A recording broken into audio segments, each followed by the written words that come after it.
भ्रम में न रहें, समय रहते आकर के अपनी अपनी जिम्मेवारी को संभालें और काम करने वाले को ही सम्मान मिलेगा। नमस्कार, स्वागत है आप सभी का वाइबिन बिहार झारखंड में। मैं हूं आपके साथ मोदिका त्रिपाठी। क्या बिहार में अधिकारियों की तानाशाही का अंत हो गया है? क्या 5 अधिकारियों के इस्तीफे की खबर ने बाकी हड़तालियों की रूह कपा दी है? आखिर ऐसा क्या हुआ जो अधिकारी झुकने को तैयार नहीं थे, उन्होंने रातों रात सरेंडर कर दिया? सोचिए, एक तरफ 46 लाख फाइलें पेंडिंग है, दूसरी तरफ मुख्यमंत्री की समृद्धि यात्रा चल रही है और बीच में खड़ा है एक ऐसा नेता जिसने साफ कह दिया, या तो काम पर लौटो या फिर कार्रवाई के लिए तैयार रहो। क्या ये विजय सिन्हा का डर है या सुशासन का डंडा?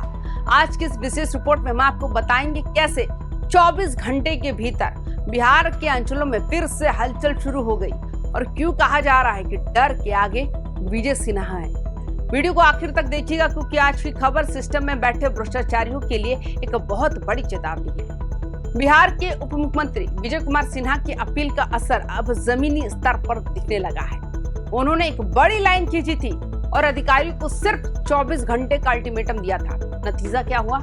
आज खबर आ रही है कि करीब 300 अंचलाधिकारी और राजस्व अधिकारी अपनी जिद छोड़कर काम पर वापस लौट आए हैं। सोशल मीडिया और राजनीतिक गलियारों में चर्चा तेज है कि ये जो 5 इस्तीफे हुए, क्या वो वाकई सिस्टम से नाराजगी थी या फिर सरकार पर दबाव बनाने का आखिरी दाव? जानकारों का कहना है कि जब विजय सिन्हा ने नो वर्क नो पे और विभाग की कार्रवाई के संकेत दिए तो हड़ताल के अगुवाकारों को लगा कि शायद इस्तीफे की धमकी से सरकार डर जाएगी, लेकिन पासा पूरा का पूरा उल्टा पड़ गया। सरकार ने इन इस्तीफों को चुनौती के रूप में लिया और स्पष्ट कर दिया कि सिस्टम किसी एक व्यक्ति या समूह के बिना नहीं रुकता। इसी सख्त संदेश ने बाकी 300 अधिकारियों के मन में असुरक्षा पैदा कर दी और उन्हें लगा कि नौकरी बचाना ही इस वक्त सबसे बड़ी समझदारी है। विजय सिन्हा ने साफ कहा था कि जो 24 घंटे में लौट आएगा उस पर कोई कार्रवाई नहीं होगी और हड़ताल वाली छुट्टी को भी एडजस्ट कर दिया जाएगा। लेकिन साथ ही ये भी संकेत दिया गया था कि जो इस डेडलाइन को पार करेगा उसके लिए सरकार के पास दूसरा रास्ता भी तैयार है। 5 बड़े अधिकारियों के इस्तीफे और विभाग के कड़े रुख ने हड़तालियों में ऐसा डर पैदा किया कि हर अंचल कार्यालयों के ताले खुलने लगे।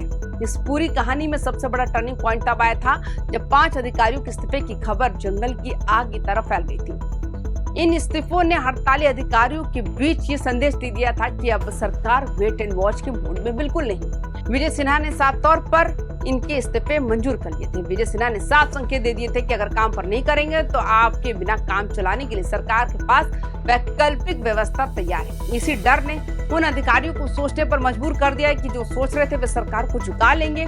इस खबर ने हड़ताली की रीढ़ तोड़ दी और अधिकारियों को समझ आ गया कि डर के आगे ही विजय सिन्हा है। अब सवाल ये है कि सरकार इतनी सख्त क्यों हुई? विजय सिन्हा ने खुद बताया कि मार्च का महीना राजस्व विभाग के लिए किसी अग्नि परीक्षा से कम नहीं है। एक तरफ मुख्यमंत्री की समृद्धि यात्रा चल रही है तो दूसरी तरफ राजस्व महाअभियान के तहत 46 लाख आवेदनों को 31 मार्च तक निपटाना है।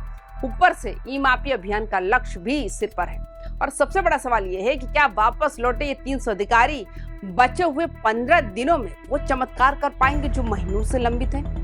46 लाख आवेदनों का निष्पादन करना कोई मामूली सी बात नहीं है। विजय सिन्हा ने अधिकारियों से कहा है कि वे युद्ध स्तर पर काम करें। ई माफी अभियान के जरिए सरकार जमीन विवादों को खत्म करना चाहती है जो बिहार में अपराध की सबसे बड़ी जड़ है। अगर अधिकारी अब भी सुस्त रहे तो डिप्टी सीएम का कड़ा स्वरूप फिर से देखने को मिल सकता है। उन्होंने साफ कहा कि जनता के काम में देरी मतलब सुशासन पर हमला और वे बर्दाश्त नहीं करेंगे। लेकिन बात तो सिर्फ काम की नहीं है। विजय सिन्हा ने इस दौरान अंचल कार्यालयों में पहले भ्रष्टाचार पर भी करारा प्रहार किया। उन्होंने साफ लफ्जों में कहा कि अंचल कार्यालय सीधे गरीब जनता की जमीन और उनके प्रमाण पत्रों से जुड़े होते हैं। यहाँ होने वाली देरी और भ्रष्टाचार को बर्दाश्त नहीं किया जाएगा। यानी डिप्टी सीएम ने साफ साफ कर दिया है कि हड़ताल की आड़ में जनता को परेशान करने का खेल अब और नहीं चलेगा। जब हम 46 लाख आवेदनों की बात करते हैं तो ये सिर्फ कागज के टुकड़े नहीं, इनमें किसी गरीब की बेटी की शादी के लिए चाहिए आय प्रमाण पत्र है तो किसी किसान की जमीन का दाखिल खारिज जिसके बिना उसे बैंक से खाद बीज के लिए लोन नहीं मिल रहा है। पिछले 10 दिनों से बिहार के अंचलों में सन्नाटा पसरा था, लेकिन वहां आने वाले फरियादों की आंखों में आंसू थे।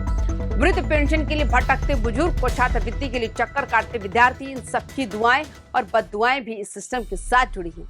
विजय सिन्हा ने जब जनहित की बात कही तो उनका इशारा इन्हीं बेबस चेहरों की तरफ था। अधिकारियों को ये समझना होगा कि उनके एक दिन की हड़ताल किसी गरीब का पूरा साल बर्बाद कर सकती है। बिहार की राजनीति में इस समय एक ही चर्चा है, डर के आगे विजय सिन्हा है। दरअसल अधिकारियों को लगा था कि वे दबाव बनाकर अपनी मांगे मनवा लेंगे, लेकिन विजय सिन्हा ने संवाद और समन्वय के साथ साथ प्रशासनिक अनुशासन का वो पाठ पढ़ाया कि हड़ताल की हवा निकल गई। विजय सिन्हा ने सिर्फ हड़ताल खत्म नहीं करवाई, बल्कि उन्होंने अंचल कार्यालयों में बैठे बिचौलियों और भ्रष्ट तंत्र को भी खुली चुनौती दी है। उन्होंने साफ कहा कि हड़ताल की आड़ में जो भ्रष्टाचार का खेल चल रहा था उस पर अब कड़ी नजर है। डिप्टी सीएम ने जिला अधिकारियों को जो निर्देश दिए उसमें भ्रष्टाचार के खिलाफ जीरो टॉलरेंस की बात भी कही गई। यानी अब जो अधिकारी वापस लौट गए उन पर दोहरी जिम्मेदारी, एक तो काम पूरा करना और दूसरी ईमानदारी से करना। अगर अब भी अंचल कार्यालयों से पैसे के लेन देन की शिकायत आई तो विजय सिन्हा का डंडा और भी जोर से चलेगा।